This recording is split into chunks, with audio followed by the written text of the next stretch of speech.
Hey there gamers, welcome back to the Board Game Co channel, and today we have a preview of Malediction. Well, hey there gamers, welcome back to the Board Game Co channel. I'm Professor Meg, and today we have a preview of Malediction.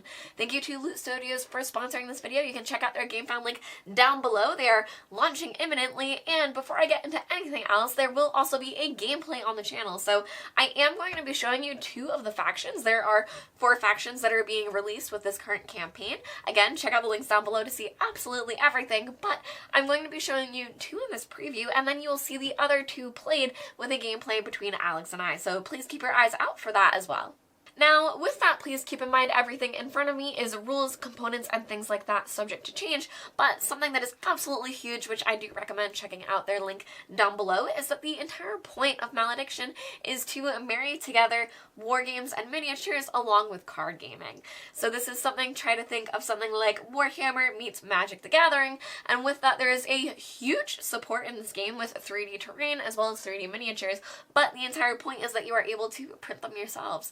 So that is something that is huge about this game. There's actually a link for free miniatures down below, but with that, please keep in mind that some of these terrain and things like that are meant to be 3D, meaning that it would block things like line of sight or where you're able to walk. And something else that I think is very cool is that for the actual tiles, if you flip them over to the other side, you can see the different areas that you are not able to go. Now this one's a little bit tricky because it is just those little spikes, but if we were to flip over this tile over here, you can see that you are not able to enter these very high pillars. They do block line of sight and things like that. But again, this is something that you are also able to print yourself, to be able to paint yourself, and you're even able to reprint the different miniatures to paint specifically for situations. And if you're a painter, that's something you may enjoy, but you do not need that to be able to play the game. You can play with everything that you have in front of you, and one of the core components of the game is going to be the card play. So with that, I'm going to get into the rules of how to play Malediction. In Malediction, players are going to be providing a few things before they start the game. Now there's the different terrains, and depending on how you're playing, you'll have a different number of terrains out, as well as the area around the board.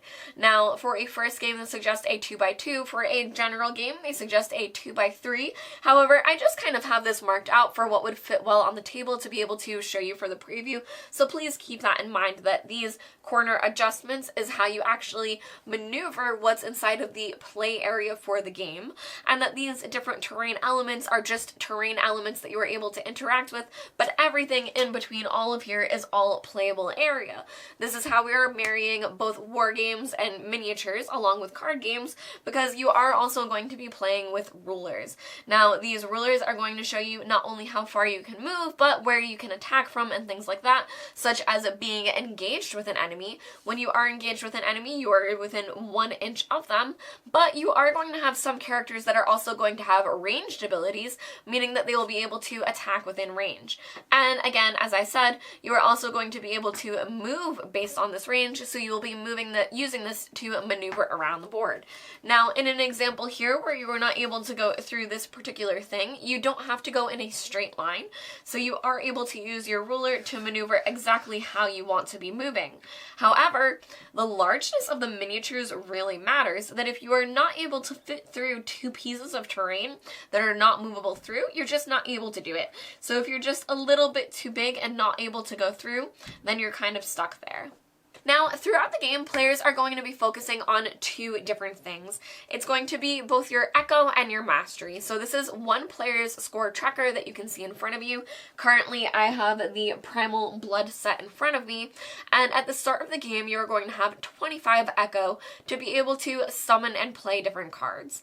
Now, once you play those cards, when the units are destroyed, the enemy is going to gain that in mastery, meaning that here our Mauler, to be able to summon them, costs us 4 echo. However, when he is destroyed, our opponent is going to gain 4 mastery. Now, mastery is what you're working toward to be able to win the game, and for a starting game, you could play to 25. However, this will vary depending on how you're playing the game. Now, echo is your currency throughout the game, and you will start with a certain amount, but then after that, you're going to gain echo round over round. You'll gain 2 times the number of the rounds, so say we were going into round 2, you would gain gain 4 echo to be able to play additional things. Now, this is how you are summoning units, so it's very, very important because you are using it to summon them, but there are also spells in your deck that you're going to be able to play, such as channels and swifts. Channels you can play 1 per activation per unit, and the swifts you are able to play as many as you want, but you may not have too many in your hand. And there are also items that during the deployment phase, you'll play these items down onto your units. So there's a whole lot that you're doing with the deck building, what you're using within your deck, the units that you're choosing to deploy, the spells that you're using, and everything you're using to maneuver around because your opponent is doing the same exact thing against you. Currently, there are 4 factions that are planned for the game, and over here you can see the Primal Blood. Now, we also have them playing against the Order of the Shattered Throne, and what that means is that you are only able to use cards that are from that specific deck. So players are going to have their Seekers, and their Seekers are a bit unique because they are not shuffled into your deck. The Seekers you are able to summon whenever you need to, and if they are killed, you are able to resummon them again to your deployment zone. So that's very, very important, but the Seekers are also going to determine what cards you can include in your deck because they have a specific faction symbol. So within that faction symbol, you'll use that to deck build around what other units, spells, and items you want to bring into the game, and then after that, play will get started against your opponent. So to look a bit more at what a turn might look like is first players are going to bid on initiative order. Now all of the cards in your hand are going to have an echo cost that you use to play them, but this is also what you're using for initiative order for the beginning of the game. And for the beginning of the round, after every round after that. So you will choose a card, and that will be banished whether you win or lose. So it can be very detrimental, especially if you don't think you might win, because you are losing that card forever. However, if you do choose to bid, for example, a 4, and you do win, you would then take the initiative token, meaning that you are able to deploy first that round. Now, having the option to deploy first, you actually get to choose whether your opponent deploys and then you do in response. So that can be extremely huge, but of course you're getting rid of your higher level cards which cost more echo, meaning that those are being removed from the game on you. Now after that you are able to deploy, so you're able to summon units from your hand as long as you have enough echo to do so. For example, we have a elf over here, our Farsight Ambusher, so for 6 echo we would be able to summon this one into the game. Now they have different abilities which we'll go over when I go over gameplay, but just understand that that's what you're spending your echo on, and as I noted, that is what players are winning in mastery after that, so that is also how important it is to be able to take out that unit, because players are ultimately working toward mastery to be able to win the game.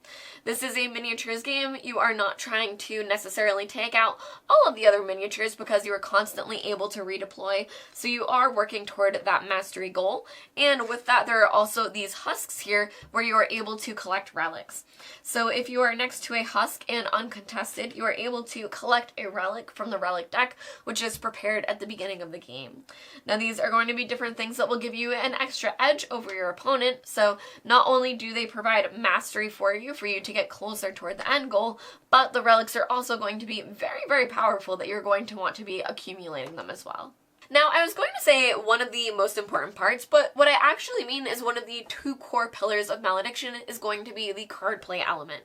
The other core part is the miniatures aspect, where you're able to have these very cool miniatures intended with 3D terrain, and you'll be able to maneuver them around these different boards that you're able to create at the beginning of every game, meaning there's a huge amount of replayability, and no 2 games should ever be the same.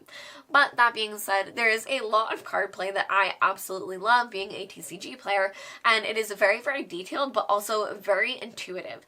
So it's pretty easy to know exactly what the units are doing, and every one of their abilities is pretty straightforward on their card, meaning not only are you able to use your units to the best of your ability, but your opponents are also able to easily reference them to kind of know what's going on with your units and not be too surprised and able to try to work around it. But ultimately you have combos in your deck in your hand that you know that you're going to be doing, along with your different channels and swift spells. So on top of everything everything, you hopefully have a little extra edge that you've been planning all along.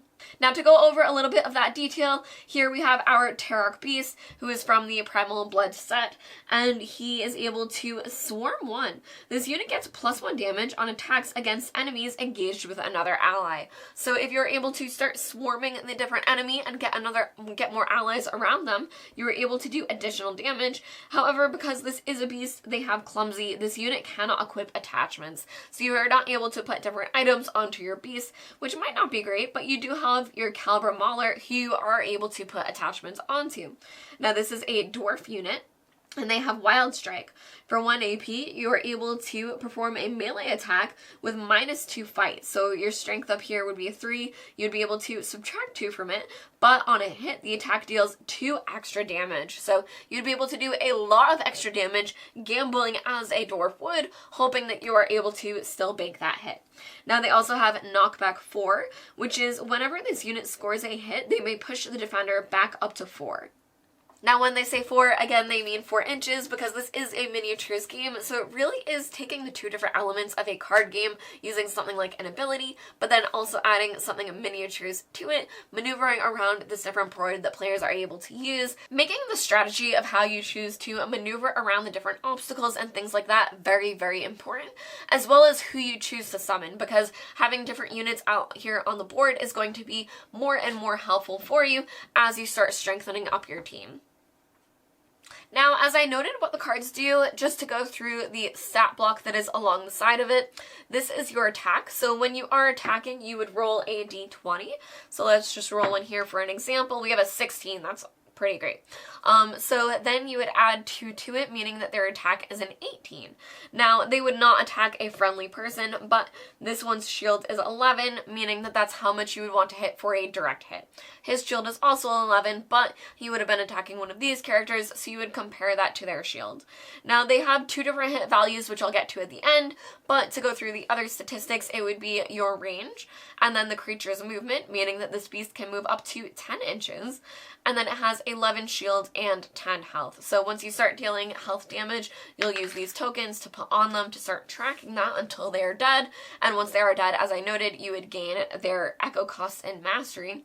But this damage symbol is how much you would do whether you hit or graze them. And that's something that I really appreciate about Malediction, is that you are still rolling to hit, but you never completely lose damage. You can hopefully graze your opponent and then attack them for less damage instead. So you are able to still attack and do a little bit of damage, graze them, it's a bit less, but if you're able to critical, you do have both of these numbers. For example, this one is a 3 and a 1. If you were able to critical, which would be a natural 20 on the dice, you'd be able to add both of those dice together and do all of that damage to the enemy instead. Now I want to show you some of the spells, just to give you an example of what the spells you may have in your deck. But again, keep in mind you have to build up enough echo every turn to be able to play these, and you are also losing a card every turn for your initiative. Now during the refresh phase, you are drawing 2 cards instead of just 1, which I really appreciate, considering that you need to try to bid for initiative, but just keep that in mind. So, for example, we have a channel spell here, which is an ally performs an action and uses an ability that costs up to 2 AP. So this is a way that you are able to activate an ally again with a channel spell. However, a channel spell you are only able to do 1 per activation. But we also have here a swift spell, and these are the ones that you could play any number of. But again, it would cost you 3 echo to be able to play, so you would have to keep that in mind. This one is, as a unit suffers damage from an attack, deal the same amount of damage back to the attacker. So that's a way for you to deal damage back, and if you had a few of these in your hand and enough echo built up, that could be very strong and powerful. But just to show you as well, we have here our winged sandals, which is an attachment item. This unit gets +2 movement and gains flying. When moving, this unit can pass over any obstacle. So for those of you that are used to both miniature games and card games, and or card games, one or the other, things like this flying may sound familiar. A lot of these elements are things that you want to do with your different units. You want to do the different cool things that will move you all around the board and be contending with your opponent. but it's done in a very clean and accessible way where almost all of the information is directly provided for you, and you also set the precedent for the game. You're able to set what you want for the different parameters, what you're trying to play to for the different masteries, and depending on what you were doing, you also choose which tiles you are playing with. So there's a ton of customization to this game, and as I said, you can even paint different miniatures depending on the different battles that you're bringing them into, and use that to definitely practice your miniature painting skills. Now, the pace of play of the game is that at the beginning of the rounds, players are going to refresh, they will draw 2 cards, gain an echo, and then also bid for initiative for the round. And then after that, they will deploy their units and items that they're going to be playing, and then after that, players will use their different activation phases, going back and forth, activating all of their different units, trying to maneuver around the different areas, each other's working within line of sight, and all trying to get toward these husks to pick up the different relics. Now, after that, there is the end of turn where any abilities may be triggered and things like that, and there is a bit of a cleanup phase, but overall, players are going to be going back and forth, drawing cards throughout their decks, using their echo to both play units and spells, attacking with each other, but the overall point is going to be gaining as much mastery as possible in whatever means necessary, because that's going to win you the game as quickly as possible. Now, I've gone over a lot of the core rules and the Primal Blood set, however, there are 4 different sets here in front of me. So there are 4 intended for this core campaign, and I hope more to come, because I do think that the TCG style of the different abilities that they use is very complex, and I do really enjoy how the different decks can synergize their abilities within each other.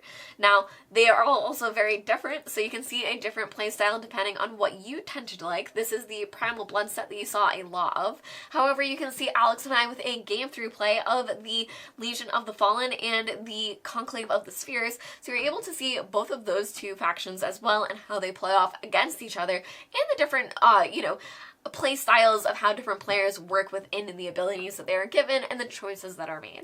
Thank you to Loot Studios for sponsoring this video. You can check out the link down below for everything that they have planned.